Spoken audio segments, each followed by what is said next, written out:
welcome to August, the month I celebrate the glory of God. Nyami enyo nyam. The month I celebrate my life, my blessing as a biological mother. And today we are going to speak to 3 mothers. They share their experience, their pain, their sacrifice, their guilt, their confusion, the complexities of motherhood is our topic for discussion today, especially for mothers who are on the go, busy professional mothers. How do they keep it all together and maintain their sanity? But before we get there, I have with me one of the amazing, interestingly, she was my daughter. Now, she is my spiritual prophetess, Prophetess Selikem Akbalu. Welcome to the standpoint. Thank you. Such a pleasure. It's an honor to have you. You look amazing. And you look great too. Thank you. So what brought you here today? Okay, so you know, we've been for about 1.5 years. Yeah. We've been running the Jesus Hope mission. Okay. What we're doing every month, we get out there. We are running various projects that touch lives of the vulnerable. So if you're not feeding street children, we are preaching the gospel, or we are supporting other organizations that are doing missions, various types of missions. But our special interest is in anyone who is touched to help women and children. And we know that you have a reading project.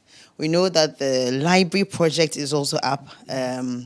Back somewhere in Edumasa. Yeah. And so we came across these lovely, amazing set of books. Wow. Okay. These are books on the animal kingdom. So each book has a specific animal. Talks about the animal for kids, for children. Okay. And so you would have, I think we have about almost close to 80 pieces of them. Wow. Each one featuring a specific animal. Wow. And I think that this will be a great investment for the library. Thank you. So we are here to just present that. Thank you and the so much. Thank you. We're really grateful. And you know what I appreciate and thank God for is that you are not just into preaching the gospel and, holding and prophesying and, leading and guiding, but you're also directly touching lives and feeding. Thank you. And God bless you. And wish you all the best. We shall retaliate. Please do. And come and support you. Please do. Thank you so much. Bless you so much. Bless you. Yeah. Right. Wish you all the best. Thank you. So, if you're out there, you also want to support our Wood and Saw Reading Project. Not only are we in Edumasa, but we support other libraries across the country, in rural communities especially. Please call 0543-618-182 and support us. Well, so today we are talking about complexities of motherhood. I wish I could have asked her, but I'll get a time to one-on-one with her one of these days, and we'll talk about that as well. So let me say thank you to GTP for my cloth. My dress is by Brie Radra. Thank you so much to her. And the makeup product, always by Notes Cosmetics, distributed here in Ghana by Silver Queen Cosmetics. And of course, beautifully applied by Makeup by Taiba. And she is on Instagram and on Facebook. Follow her and book her for your event. We take a break. When we come back, we meet 3 mothers from diverse backgrounds. We'll be back.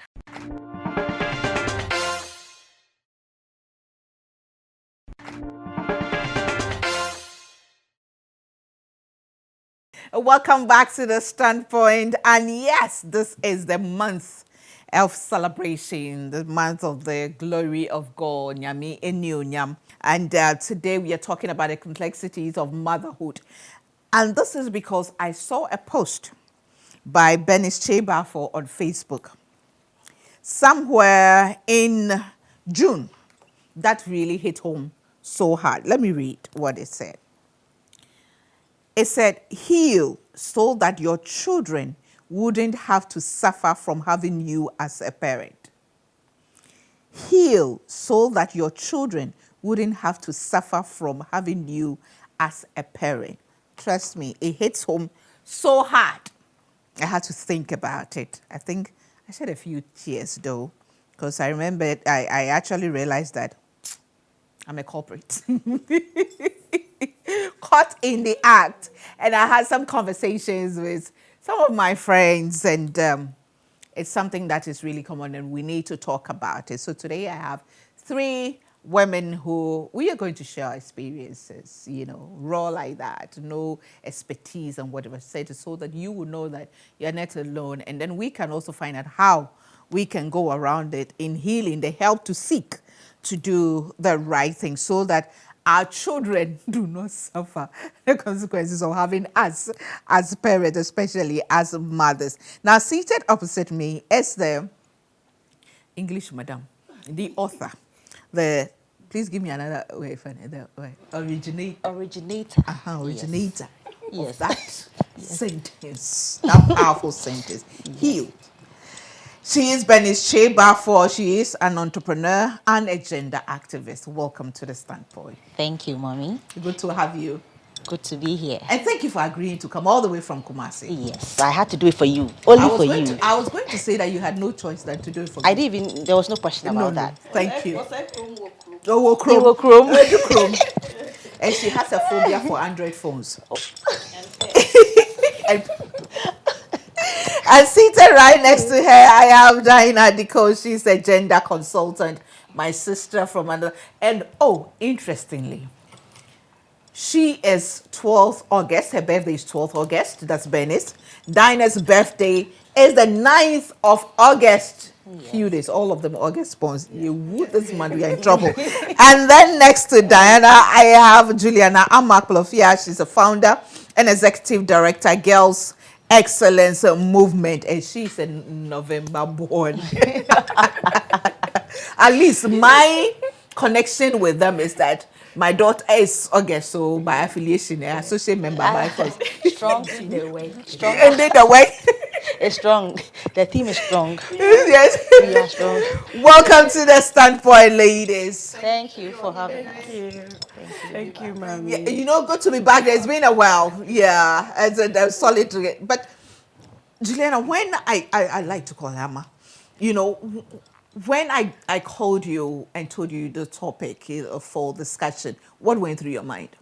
I was like, did she read my book, like the manuscript that is still in work in progress? Because I was talking about the motherhood mistakes I have realized already that I've made.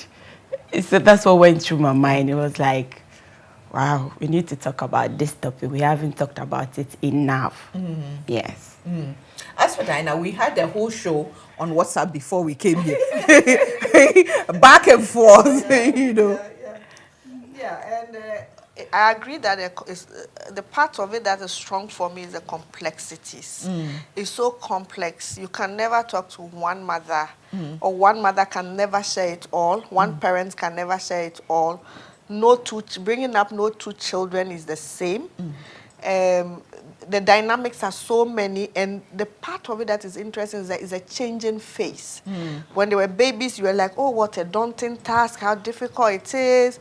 When they start walking, they're like, oh, this is really tedious. They are in their 5, 6, 7, 8, before 10, you're like, oh, this is complex. I can't wait till they grow. And they're in their teens, and they're taller than you, and everything is different. You're still supposed to be their parent. You're still supposed to help them get it right. Indeed, Oheneye is complex. It is complex. And I'm sure in our conversation, we're going to touch on a different angles of it. But I agree with you absolutely that there are complexities. Yeah. We are not going to be complaining as parents. You know, but we are going to be sincere about the struggles. Yeah. And but sometimes we do complain. As parents, I complain. No, we are not. So let me retract on that. When I say we are not complaining, we are not regretting. Being their mothers. No. But the struggles are real. Yeah. Let me go to the originator. Bernice, what made you write or post that message? Okay, so first off, when I was invited on the show, and I saw the topic, I'm like, I'm not even a mother yet. So ish. But I've been thinking about motherhood. I'm still a young woman, and I'm hoping to have kids one day. I always say I want to have twins, and everybody be like, "Hey, you, are you sure? You sure? Yes. You have time? Yeah, you have time." So I'm glad you're having this conversation, because I always tell other women we should have honest conversations. As Juliana said, we don't talk about it enough. So I've been thinking about myself, and I've been looking into myself and realizing the things that I have to work on as a person and as a woman. And most of the time when we say work on yourself, and when it's in relation to family, we always think about the partner. Be a good person so that you be good for your partner. But we forget that if you want children, if you're a woman or if you're a person, it's not gender specific. If you're a person who wants children, you have to think about the offsprings you are going to bring. You have to be better for them as well, not just for the partner. So in thinking about it and doing some reflections, I'm like, wow, there are a lot of things I have to work on before I take on this journey of motherhood. Because reading and listening to the experiences of other women who are already mothers, I'm like, wow. Right. For me, it hit me because I realized that my whole motive for having children was for selfish reasons. For me, I didn't prepare for motherhood. Even at the time I had children, I'd had conversation, I've had the standpoint of, but my focus was all that I didn't think that I had worked on myself in readiness for a child.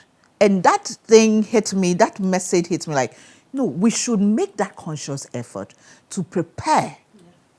I don't think you prepared it, Diana. No, you can't. I had my first child, I would say early. And you can't prepare well enough. I was done with school. I had a job. I was working. I had been married for just over a year before she came. But would you say you were psychologically, mentally, and don't- emotionally ready? Before I answer that, you get the answer from this. I don't think anybody will ever be fully ready. Because even the transition from pregnancy to the child arrives, she arrives and you're holding her and saying, is this who she is? Is this who she was? And then the expectation, remember there's a whole thing about baby blues that talk about that the baby comes and some mothers or parents who don't want to look at the child, they're traumatized, they're in pain, they're disappointed. The postpartum, Not about the child, but it's depression and all about that. how they feel themselves. So I was expectant and joyed about it, but was I ready for the task ahead and the whole experience? No. Did I have all the help I needed or I felt I should have? No. My mother was there from day one, but at the time she also hadn't fully retired. So then she would also have to go back to work. I had to go back, and I'll share my story. I used to work with the ARC Foundation at the time. Right. And Dr. Angela Dwamna Bwaji was my boss, my immediate boss. And I remember after maternity leave, my baby was barely 4 months. When I went to work and I said, I want to take a 4-month leave without pay so I can go back home. And she said, why? And I said, I don't have anybody to take care of my baby now. And so I want to stay away for 4 months and cater for her. And she asked me, when in 4 months' time, she would be barely 7 months, would she have been able to feed herself? I said, no. Would she be able to bathe herself? I said, no. So what would the difference be? She said, you know what the difference will be. You're going to get out of work, stay out of work for so many years, find it difficult to re-enter, and that will be a turning point for you. Bring the baby, come to work with the baby. And the day I went to announce my decision to stay home was the day I resumed work. She didn't make me go back home. I stayed at work, and I took this baby to work till she was 2 years. I had another mother in the workplace, Commissioner Jane Donko, who went with me in the neighborhood daycare centers looking for a place to keep the child. And so when she was 2 years, she was 2 in August. She's also an August born. Okay. She went to school, and then I continued working. I worked with the ARC for a full of 5 to 6 years before leaving. The difference there for me when it came to work and baby was I had a boss who was a feminist, who understood and made me bring my baby to work. So what it meant is that after the birth of my child, if I was working in any other institution, Gifty, the risk was that I was going to quit my job. Just to take care of her. Same with me. Same with me. But Amma, what about you? You think that you were ready? In the benefit of hindsight, not ready to have a child, but psychologically you had prepared yourself, you were able to do that, because you know sometimes we vent our head unconsciously, you know, our traumas and everything, we pass it on. Thank you. Project our insecurities on them. I don't think any mother will ever be prepared enough. No, I'm not talking about anybody. And me, I had childhood experiences. I was determined to do better at in my children.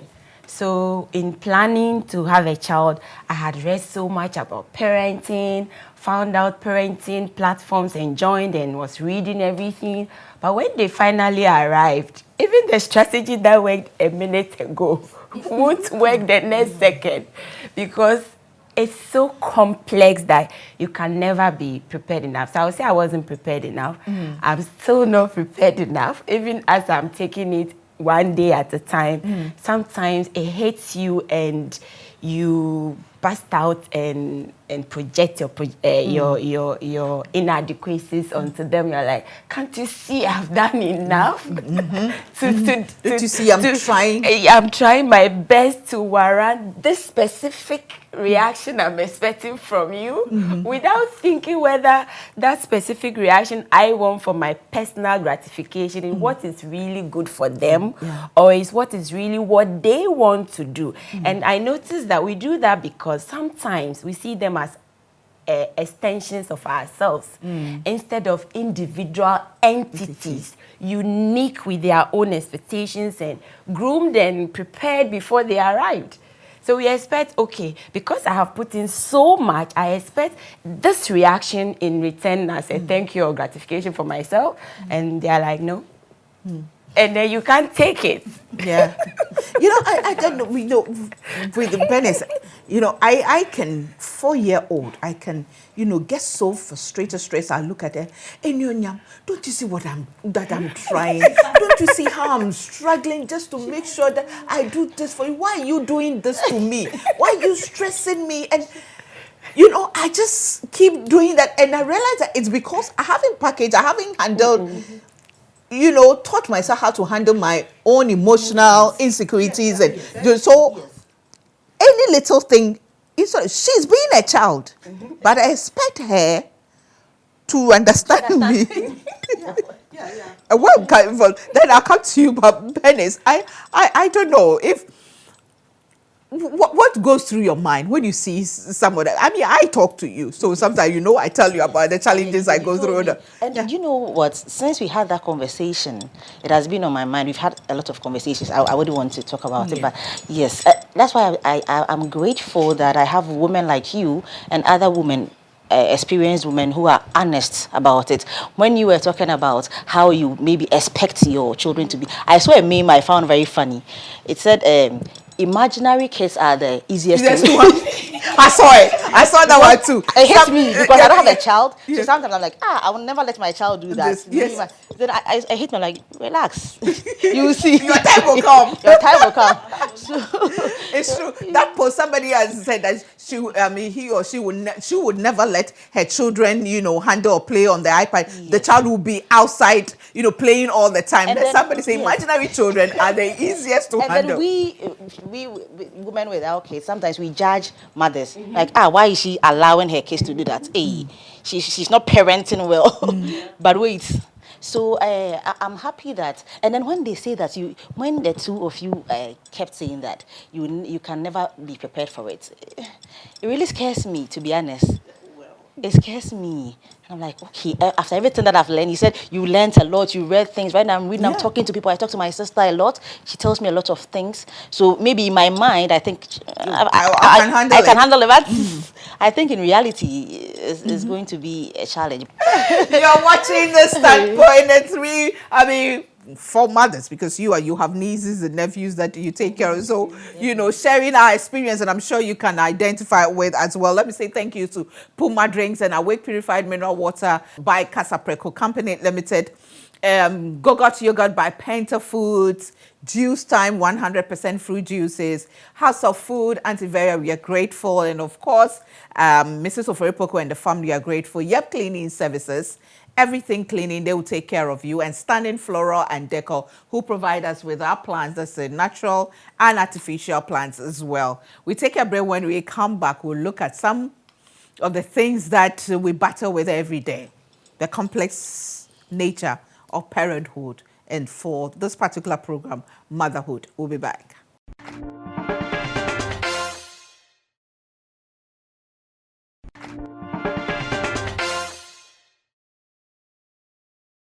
Welcome back to the Standpoint. Let me say thank you to GTP for my cloth. My dress is by Brie Redua. Makeup products by Notes Cosmetics, distributed right here in Ghana by Silver Queen Cosmetics, and beautifully applied by Taiba. And I have on my set 3 mothers. We are talking about the complex life of mothers, parents. Diana, no, let me come to Amma. What are some of the things that the benefits of hindsight, you ask yourself questions like, why did I even do this? But at that moment when it happened, it made sense to you. Yes, it did.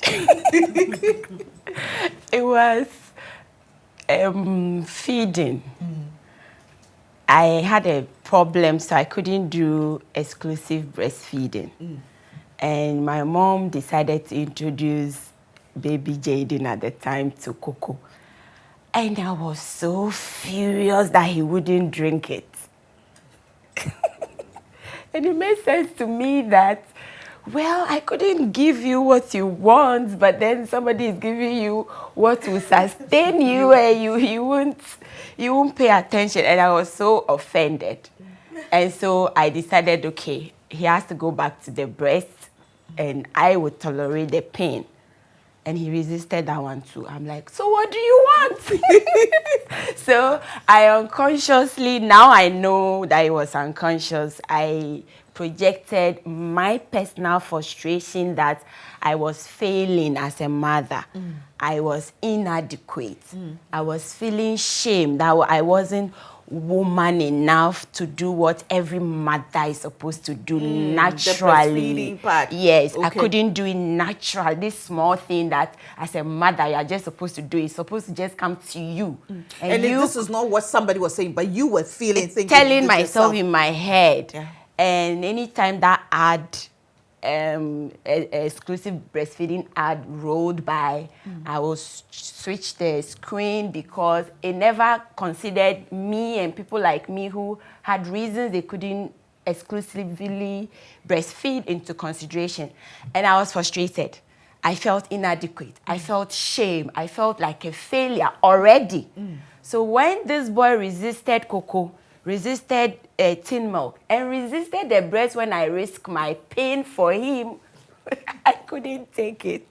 And now I look back and I was like, I'm now like, he's innocent. Yeah.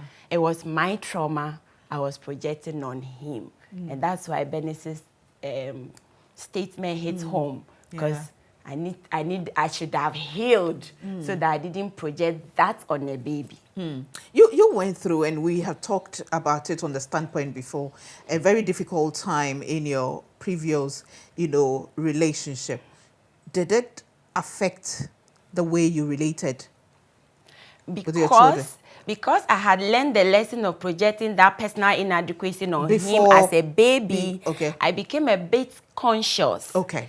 And so during the difficult times, I was very particular about what I projected to them. Okay. So I didn't let that situation come to them. Because growing up, I heard where mothers would scream at, "Oh, papa can see a pain, and those kind of statements that I hated.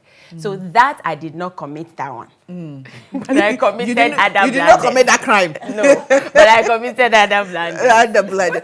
How was it like? You had to leave at a point to go to school, and you left them here. Did you go Yes. through that guilt? Yes. Guilt, inadequacy, and guilt in another form where it's like, why are you choosing progression? Why are you choosing education? Why are you choosing self-development over them? This is what's supposed to be the most important aspect of your existence, mothering. Why are you putting it aside and choosing?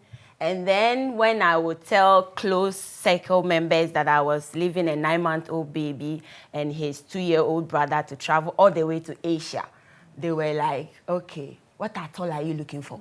You are working at so place. What else are you looking for that these have children, 2 you are children. leaving them behind?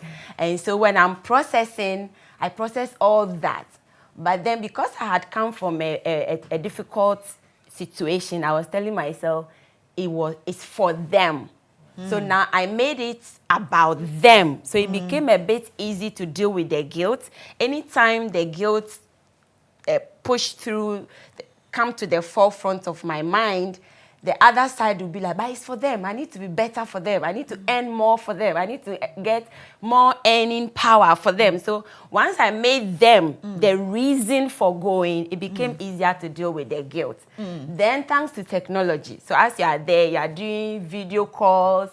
And then the last time I left them, they were much more older. They were 3 and then 9, and I went to the US. I came back and I regretted this time rather, because this time I didn't make them the reason, the purpose for leaving them behind. I made another thing else the reason. So then when I came back and I was holding the certificate and I look at some of the things that I thought didn't go well because I wasn't around, I'm like, was it worth it? Dinah. Bringing back memories, right? Lots of it. I remember my 3-year-old daughter then, 3 to 4. I was in the office. I was in Accra. I was in the office at around 8:39. She called me and said, "Mommy, have you traveled?" I said, "No." She said, "I haven't seen you in 3 days, so I thought you've traveled." Then it dawned on me, I'll leave around 5:30. I'll come back around 9:10. I'll leave around 4. The whole week running. And she said she hadn't seen me. And when I dropped the phone, weeping me what? I cried and cried. And when I could gather myself, the laptop, pulled the cable, everything, didn't pack, didn't turn off, just closed it, dumped it into the bag, found my car keys, and away home. Indeed, when I got, she was asleep. I went and woke her up. I said, I'm back. Let's talk. She looked at me, and slept again. But at least having gone to wake her up before going to bed made it easier, a bit easier, and then I made a point to come back or to call, like a call, but to try that for every 2 days that I had to be stretched out of work. I would make it a point to either leave late on one day just to see her go to school or see them go to school or all of that. She's grown now. She's in the university now, and she also, I look for her to talk to her. And so I just want to have this conversation with mothers. There'll be a time when they will move, and when you are there, and they will move. And so if the guilt holds you down, it's just a matter of years when they are out. So I'm saying that when we had a conversation about this topic, we talked about what has been our coping mechanisms. We'll get to that. And I was listening to Amma talk about how she balances it. It's all a way to cope. Similarly, I also had to travel. I sat on the plane. My girl was, I think she was 7 or 8. The boy must have been around 3, 4. I would go and come to school and back and school. And I made it a point to come home after every break. And there was one, I sat on the plane. Nobody asked me any question. They gave me water to drink. I finished drinking the water. I buckled up, sitting down, and then I started crying. I am not a crying type. I don't shed tears. No matter the kind of movie you play for me, I'll watch it dry eye, and then I'll go and I will see on Facebook and this kind. I was like, did I miss something? Let me go and watch it again. But no, Titanic. There was one recent Asian one, the girl and the father who had a disability. Everybody, it's a room 327 or something. Netflix movie. And I went back, I watched it. I still didn't cry. I said, this is serious. So who do I confide in? But this is me sitting on the aircraft and crying. Nobody asked me any question. We did all the bye-byes. Everybody wished me well. Guilt showed up. So it's been very difficult, particularly when you're coming from that position of saying, I'll give my children better than I got. I'll raise them better, and I'll give them better opportunities. Be there for them. I'll be As there for from me, there they'll for be them. present. But you see, also as a feminist, whilst you are making those declarations, you're also declaring that you shall not sacrifice yourself, your future, unduly. And that place becomes the tricky part. The unduly, where you are not going to sacrifice and wait till they are grown. So that now you send WhatsApp in the evening, it doesn't even tick. Because the person knows you'll be sending WhatsApp to ask questions, so they have turned off the thing so that it doesn't go. They are living their lives, and you may be stuck. So how do you balance the art? I know a lot of empowered women are consciously saying childbirth and child raising will not steal me away from my dreams. But also, and which is a reality and it's the truth, but where does conscience come in? And how do you manage that? And I think some feminists have done a good job at it, and it will be good for us to have that conversation. We are not saying turning our backs fully. You cannot. No. If you have conscience, you will never be able to. But how do you do that? How do you do that? Let me take another break. When we come back, Bernice will be sitting here. She will take over and be asking the questions. Now, I'm going to do that because she posted that because obviously she's been thinking about it and she needs answers. The so-called all of us. All of us. All of you people. So she will be asking on behalf of In my all head. those waiting. Yes. All of you people, you have to deal with your COVID. Low-key shit. While you're watching The Standpoint, we take a break. When we come back, Bernice will be here asking us the questions. We'll be back.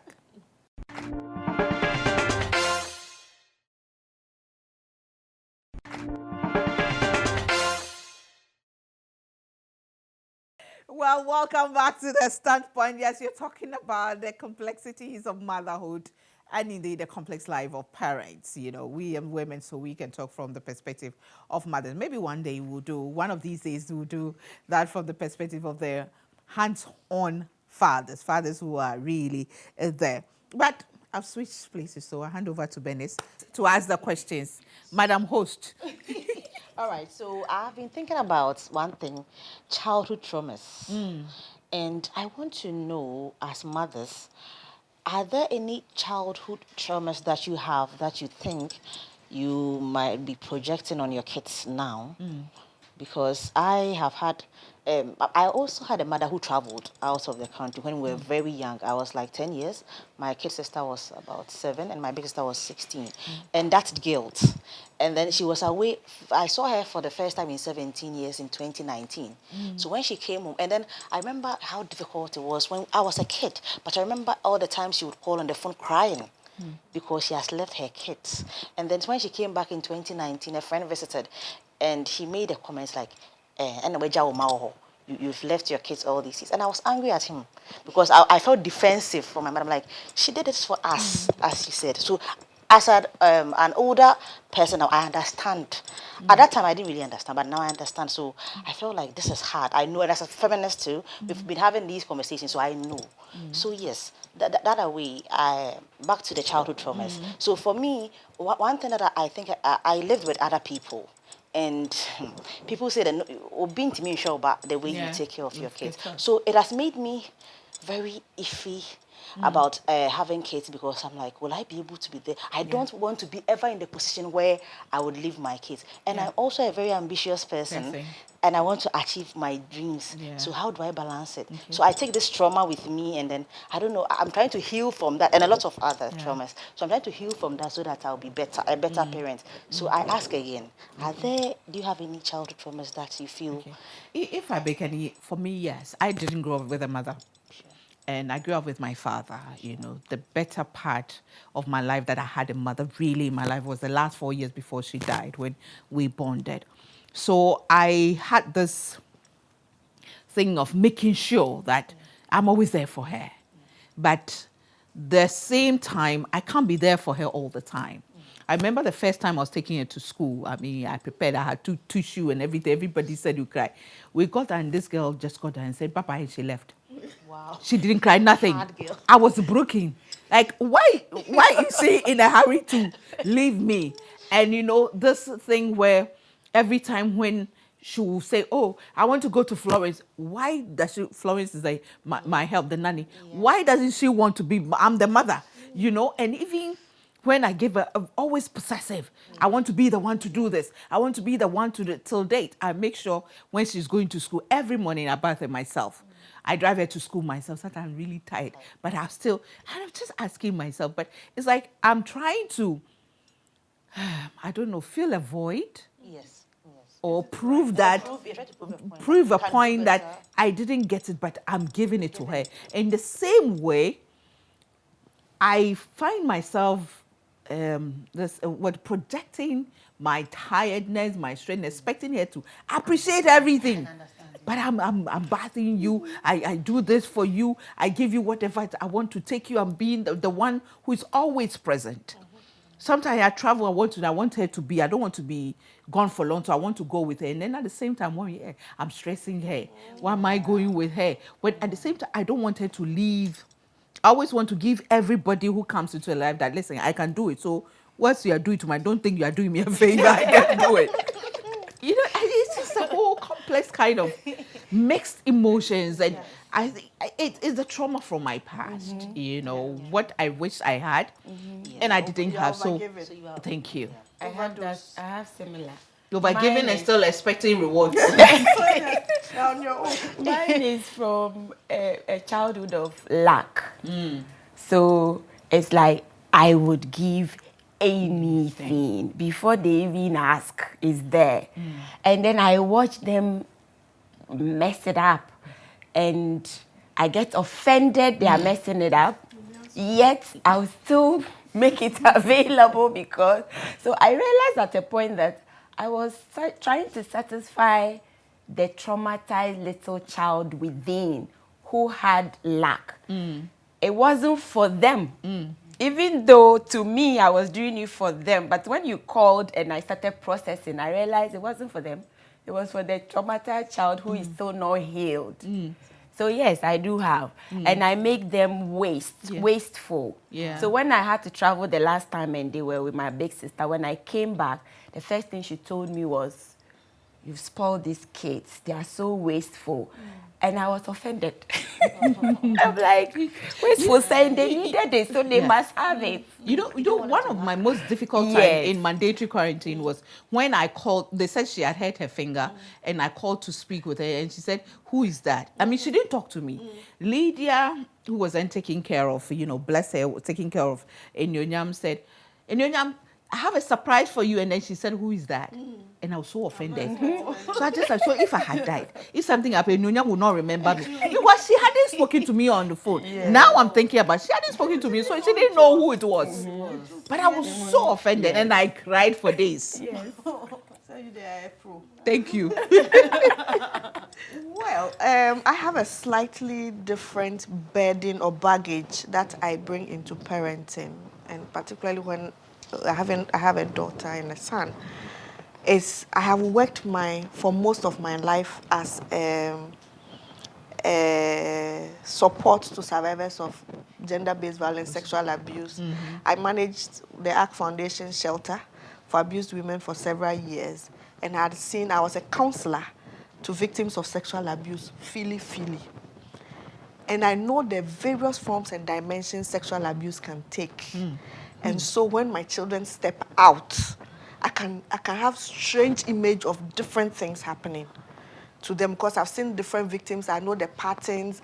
I think I know so much about sexual abuse and the fact that it's one of the most predominant form of abuse, even in education institutions.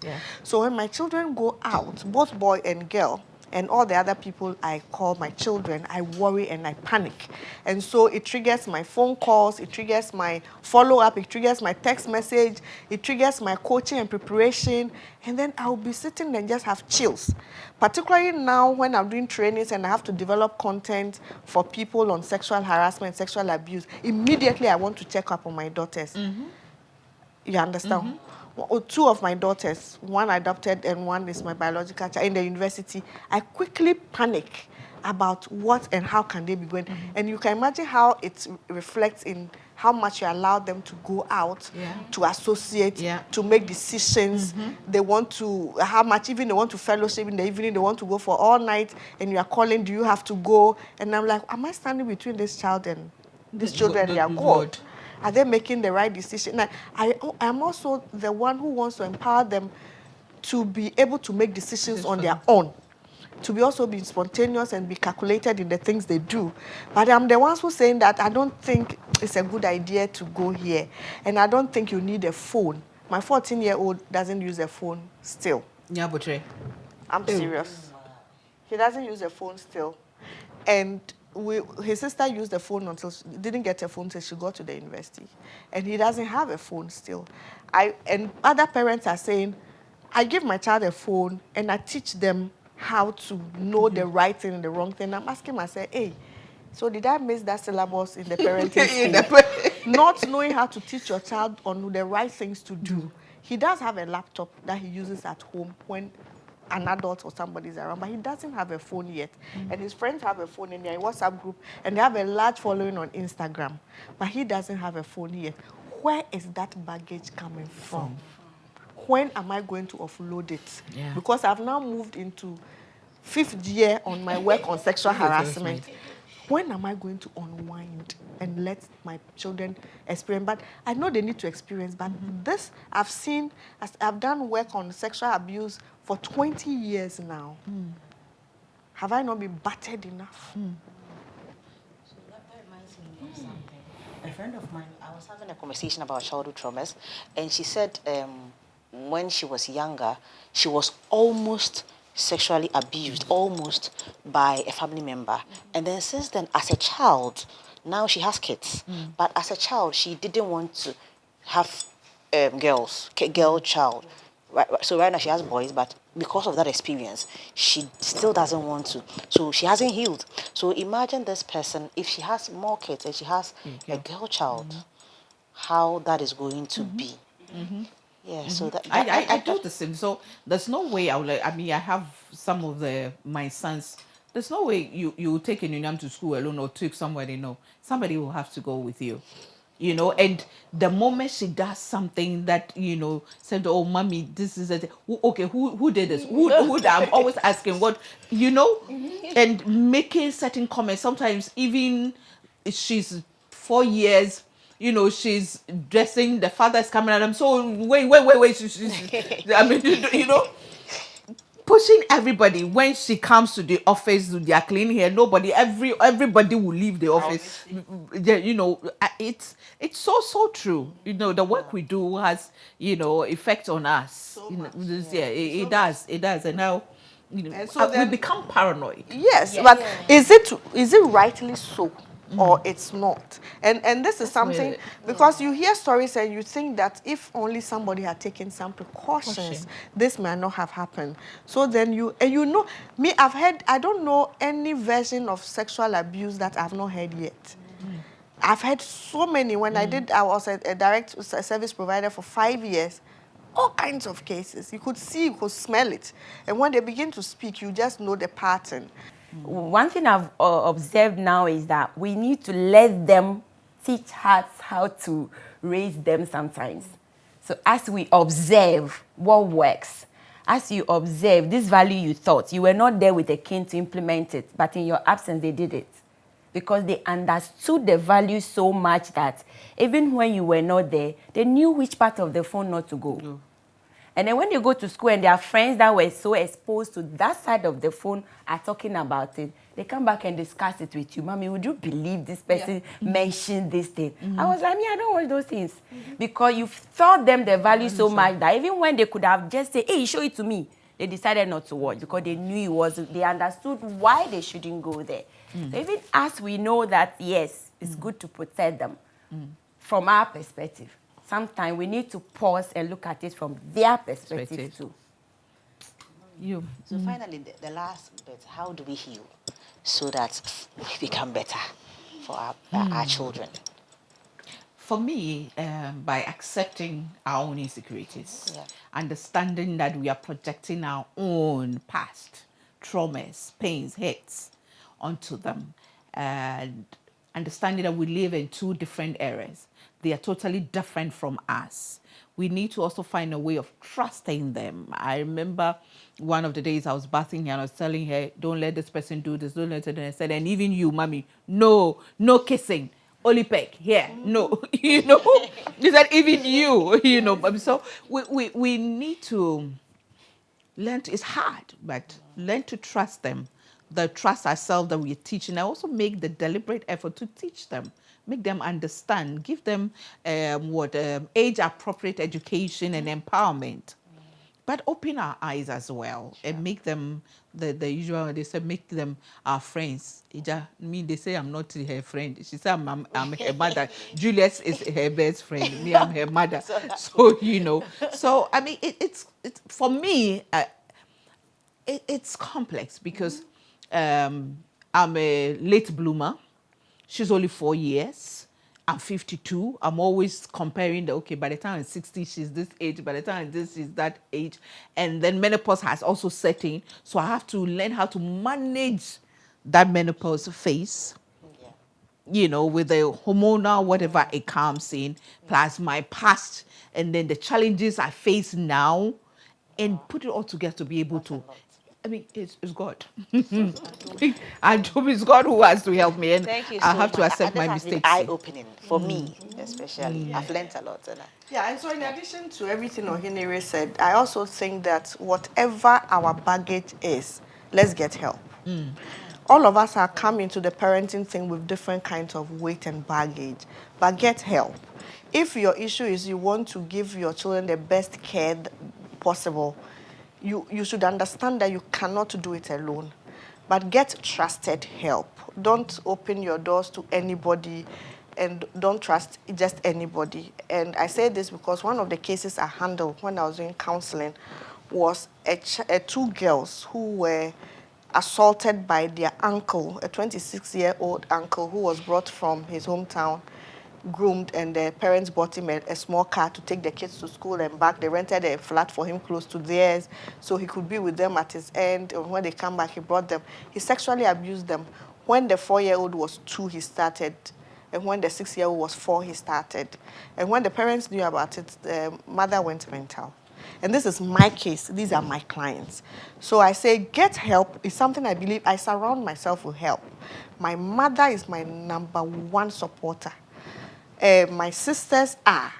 I get nannies who I work with, their family members. They stay on, they go to school, we bring in a replacement. So we work that system very thoroughly about it. My husband is a big soul. He believes in his children, they're his life. So in my case, we can say that, but other people may not have those kinds of people to support them. Yeah. But everybody has a support in the world. Just look and trust and work with them in the ways that would make them do good unto you. I tell people, you don't expect people to come in your home and love your children when you treat them badly. You will get it back in multiples. So love the people you want to love your children, so they will love them for you unlimitedly. And that's real. But let's believe there's nothing like super mom. Me, I declare I don't wear a cape. I am not flying any walls. I am real me. I get tired and I'm planted in one corner of the couch and I'm there for hours because I can't come and can't. I can't. I couldn't able to do it again. Can't. So I'll be there, but I make sure that the systems are in place and all of that. And I'm going for my career. I mean, this conversation here is not suggesting in any way that we're dropping anything. No. We're saying that we are balancing everything. But we are not also going to turn our back on our offsprings because there's a vision for us. Right. We're pursuing that vision along with them, and we're getting the right people and support to go along with us. And I agree with the conversation. And sometimes telling our children our fears. If I'm following up on you, I want you to understand that, look, I am bruised from all the stories I've heard about all the different forms, such that it's affecting the way I'm following up on you. So my follow-up is not because I'm policing you, I don't trust you. It's not about you, it's about the world. I don't trust the world, the spaces you are in. So forgive me, but as for the follow-up, where are you? Where are you? I like that for the follow-up. Where are you?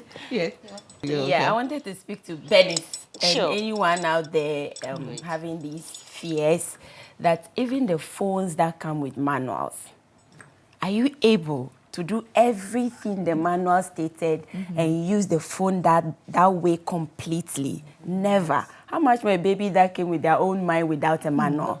So whatever you do, you won't be that 100% image of a mother you have in your head, and that's okay. Let's accept that inadequacy is okay, and the kids will be fine. Sure. Thank you so much. Well, thank you all, and thank you, Madam Host, You're welcome. for this conversation.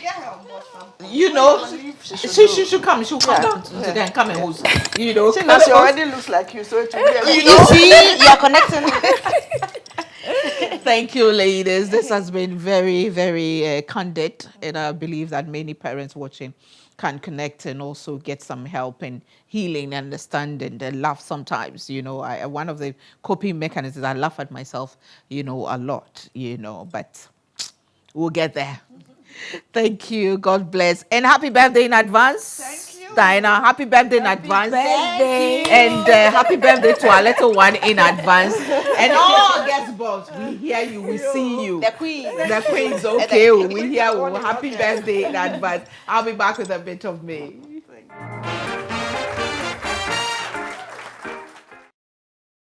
Indeed, the life of a mother is very complex.